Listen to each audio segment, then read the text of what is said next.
Ako lang ba yung hindi mahilig sa flowers tuwing Valentine's Day? Mas gusto ko yung travel experience and gastronomic adventure. So ayan nga, we braved the storm just to visit Chef RV's Cafe. Oo, ang saya-saya ko at kilig na kilig ako dyan. Kahit ganyan nakahaba yung pila as early as 9:30 a.m. Diyan kasi yung nagbubukas at Tuesdays to Sundays lang sila open. So ayan nga, dito ka pipila para makapasok dun sa loob. Since maliit lang yung shop niya, by 2 ang pasok.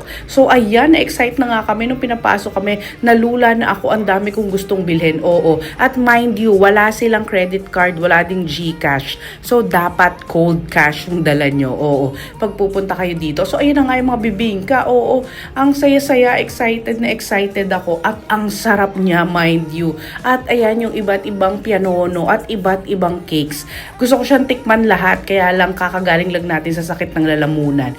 Oo, pwede mong matikman lahat ng slices. Ayan o, may assorted slices sila. May mga ganito rin sila, yung mga chicha corn, banana chips, mani, merengue, and so on and so forth. At ayan, ang sarap nung imbutido nila. At yan, bumili din kami ng longganisa. Pero ito talaga yung ibinyahe namin, yung bibingka. Ang sarap, 4 cheese bibingka. So, bumili na rin ako ng iba-ibang flavor pa. At yung queso de bola cake nila. So, excited kami. On saya din ni Mr. Pure Energy, 'di ba? So, ayan na nga, pagka-uwi, ayan, excited na excited lahat tikman. At pati box ha, ang premium. Oo, ang sarap talaga. At ayan nga, kahit inulan, pak, ang sarap niyan. Nakakaloka. Hindi siya yung ordinary bibingka nyo. So, yun lang.